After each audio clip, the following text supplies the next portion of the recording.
Hello, my name is Burnham. Before I get started, please excuse the bright yellow background and walls. My mom is an even bigger Wizard of Oz fan than I am, and this is her yellow brick road room. There's literally a fat head of the main characters on the wall to my right. There's two paintings above my head up here behind the computer, so it's quite impressive. My name is Brian Burnham. As I said, I teach at Summit High School in Thompson Station, Tennessee. Both of my parents graduated from Fort Hays State, so that's kind of how I got turned on to the program. And being completely online obviously is a big help to me, being and living in Tennessee. I teach Transition 1, which is life skills to some people's. Also, it's been called CDC where I've been, other places. If you look up here in the top left of my screen, those are my nieces and nephew. My nephew was born 4 months premature, so his name is Everest because he climbed a mountain to simply survive, if I'm being honest. So he's pretty much our rock star. The other three girls, the oldest there on the left is Kennedy. The one sitting to the right of Everest, or his left, is his sister Rosie. Those are both my sister's kids. And then Harper is on the outside. That's my brother's oldest. There's a picture of my sister and her daughter right there to the right, to the left of the M. And then there's some pictures of my travels. I do enjoy traveling. I don't get to do it as much as I'd like, given my position as a football coach. We do stay pretty busy, for the most part. Now that it's kind of gotten to be a big deal, especially down here in the South, 11 months out of the year. During the season, it's 7 days a week. In our off season, it's only about 3 or 4, depending on what we set up for the kids to lift weights. There's a picture of our home field there to the left of my name. There's a picture of me, obviously, on the sidelines. And then we were fortunate enough this year, actually about 3 weeks ago, we won the Class 5A Tennessee State Championship. So there's a picture of the gold ball. There's a picture of our coaching staff to the left right there. That's the silver ball that we won last year. We did finish runner-up last year. So in a COVID world and all the, protocols and everything, just making it back to the state championship was a big deal. And then we were able to finish the deal. So that was a huge thing for our kids and really exciting for me as the first one in my career. If you look at some of my pictures, there's a picture of me right above my current screen of me standing at Bruce Lee's headstone grave site in Seattle, Washington. I went on a little scavenger hunt, and there's nothing special about that cemetery. I had to go and Uber over there and then kind of follow a map that the internet gave me to see it. I'm a real big Bruce Lee fan. I think he's awesome. I've also traveled to Alaska. That's those pictures, with the glacier, and then Sitka, town of Sitka, right there to the left, and there's some whales also. There's a picture of the New York City skyline versus the Nashville skyline right there above the whales. I just kind of did a photo op cut thing on Instagram, and that's the picture that was saved. I've been to New Orleans, the Hoover Dam. You see those two pictures right there at the top. The Great American Ballpark in Cincinnati. I'm a big Bengals fan. I have no connection to the city of Cincinnati. I just happen to love the Bengals, and then the city of Cincinnati is really cool, so I go back there and watch baseball and things like that when we get a chance. And then obviously New York City, I've went to the 9/11 Museum. There's a picture of Times Square. Really the coolest thing that I did when I was in New York City was I went to Amateur Night at the Apollo. Unbelievable experience. Tickets were like $30. It was probably the coolest thing I did while I was there. It was really, really awesome.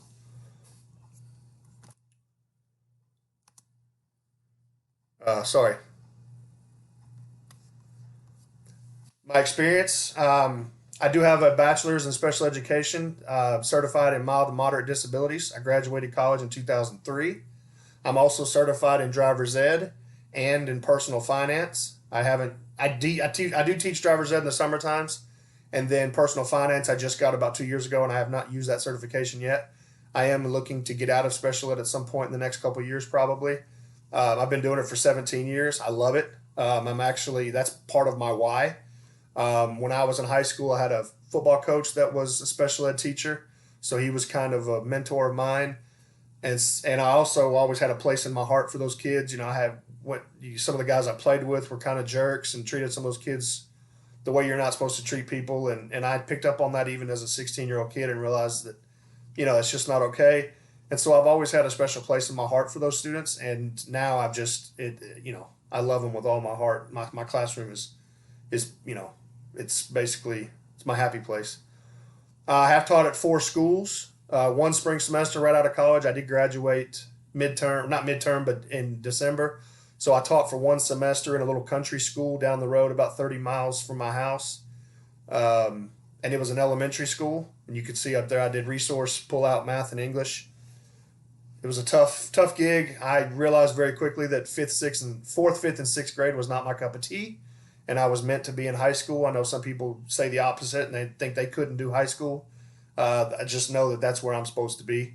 I taught at Blackman High School in Rutherford County for 5 years, and you can see there what I taught. We went full inclusion after my first year. So I did Algebra 1, Geometry, World History, U.S. History, and Physical Science in the inclusion class.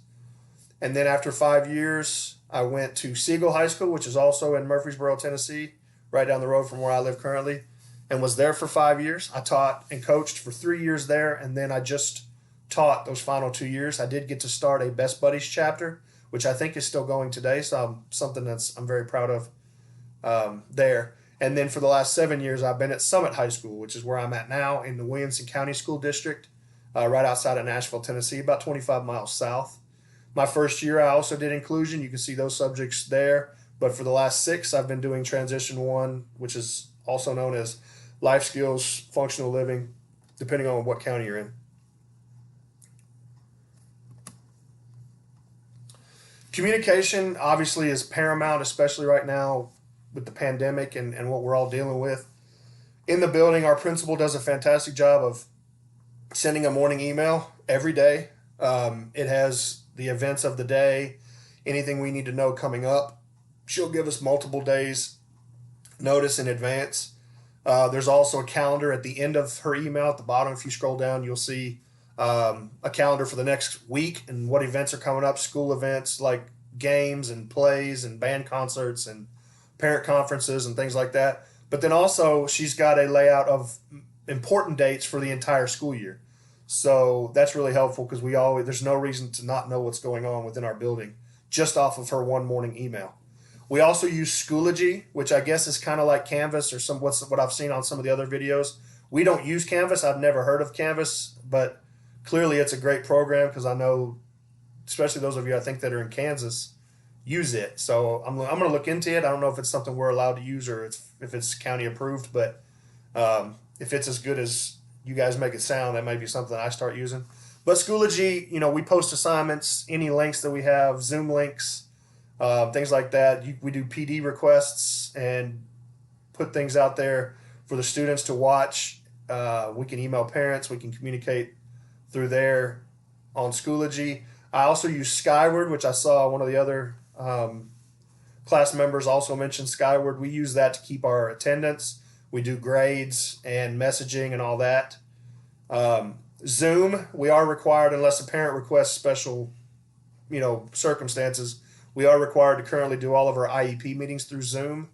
I actually have one coming back, I think January 12th scheduled, so I need to get the Zoom link made for it. But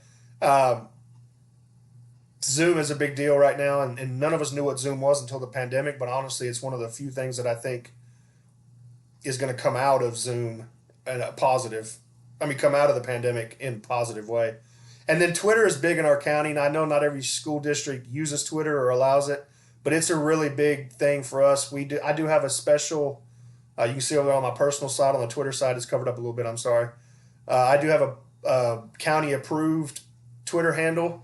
I am our NCAA athletic, football and other sports recruiting coordinator to help students get connected with schools to go play at the next level. I do test grades and talk to coaches and make sure they get ACT scores and transcripts, and anytime they want to visit campus, get those set up and communicate with the students on when they're going to be here and that sort of thing.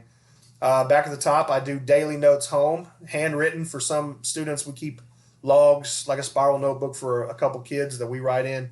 I email daily almost. Anytime something happens in my classroom, given the nature of my room, we have bathroom incidents and things like that. So I'll communicate that pretty much when it happens live. And then that way there's a timestamp, and parents are always in the know.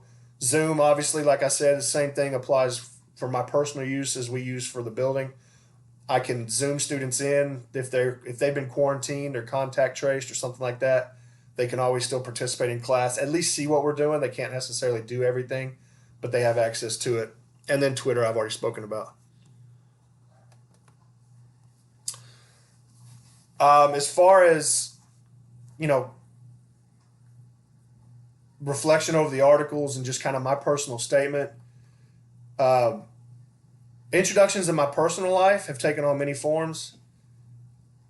I think I've always wanted to be remembered and tried to stick out. In fact, I didn't even start the intro to this video like I wanted to. I wanted to have a whistle around my neck and blow it and maybe yell into the camera and kind of act like a football coach.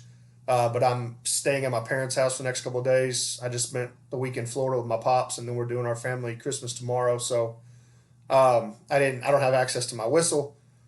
But looking back after reading the articles and looking back on kind of some of the stuff that we've talked about and I've seen in your other videos, there may have been times when I didn't necessarily need to try to stick out, or I was too over the top and maybe was not unprofessional. I don't think I've ever been unprofessional, but maybe not being as reserved as I probably could have been, or maybe even should have been. Other times I think I've nailed it and hit it out of the park, and people remember me for whatever reason.